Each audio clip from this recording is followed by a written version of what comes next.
മറ്റ് ബംഗാളികളെ മാത്രമല്ല കേട്ടോ പരിചയപ്പെട്ടു, മലയാളികളെ പരിചയപ്പെട്ടു, ബീഹാരികളെ പരിചയപ്പെട്ടു, പല നാട്ടുകാരെ പല ആൾക്കാരെ പരിചയപ്പെട്ടു. പല ആൾക്കാരും പല രീതിയിലാണ് നമുക്ക് വേണ്ടി നിന്നിട്ടുണ്ട്.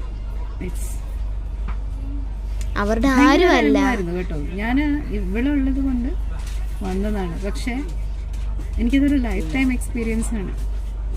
ഇനി ലൈക്ക് ബാക്ക് ടു ജോബ് പിന്നെ അതിൻ്റെ തിരക്കൊക്കെ ആയിട്ട് വരുമെന്ന് പോലും അറിയില്ല. ഇങ്ങനെ ഒരു ട്രിപ്പ് ഇനി ഉണ്ടാവുമെന്ന് തന്നെ അറിയില്ല. But this was great. Miss ചെയ്തിരുന്നെങ്കിൽ ഭയങ്കരമായിട്ട് മിസ് ചെയ്ത് എനിക്കറിയണ്ടാവില്ല what I'm missing, but still ഇപ്പം എനിക്കറിയാം വാട്ട് ഐ വിൽ മിസ്. ഞങ്ങളിപ്പോഴും എക്സ്പ്ലോർ ചെയ്യാൻ സ്ഥലങ്ങൾ ബാക്കിയുണ്ട്. പനി പിടിച്ചു പോയി കുറച്ച് ദിവസം, അത് കാരണം പെട്ടു.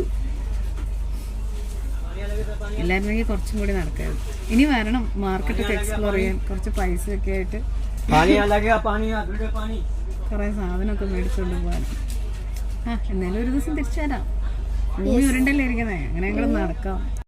അത്രയൊക്കെ ഉള്ളൂ. കൂടുതൽ ഒത്തിരി അടിപൊളിയെന്ന് പറയാനില്ല, ഒത്തിരി മോശമെന്ന് പറയാനുമില്ല. ഞങ്ങളുടെ ഷോർട്ട് സ്പാൻ എക്സ്പീരിയൻസ് ആണിത്. പിന്നെ നമ്മുടെ വർക്ക് എൻവയോൺമെൻറ്റ് ഇവിടെയല്ല, അത് കാരണം അതിൻ്റെ പ്രഷറോ കാര്യങ്ങളോ ഒന്നും ഇല്ലാത്തത് കൊണ്ടാവാം എൻജോയ് ചെയ്യാനും പറ്റിയിട്ടുണ്ടാവാം.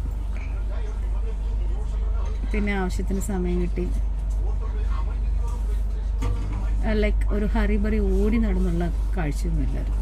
നമ്മൾ സമയമെടുത്ത് ആവശ്യത്തിന് റെസ്റ്റ് എടുത്ത് ഹോംലി ഫുഡൊക്കെ കഴിച്ച്. ചിരിക്കണ്ട, എനിക്ക് ഫുഡ് ഉണ്ടാക്കി തരാമെന്നും പറഞ്ഞ് വിളിച്ച് വരുത്തിയതാ. എനിക്ക് കിണ്ടി ഉണ്ടാക്കി തന്നു. എന്താ ഉണ്ടാക്കി തന്നെന്ന് ചോദിക്കുക. ഈ ക്യാമറ അങ്ങോട്ട് തിരിച്ച് പറയാനുള്ളത് പറയണ്ടേ? ഇപ്പൊ ഒന്നും പറ, മര്യാദയ്ക്ക് പറഞ്ഞോ. നിന്റെ മോനെ കാണിച്ചിട്ട് പറയാനുള്ളത് പറ.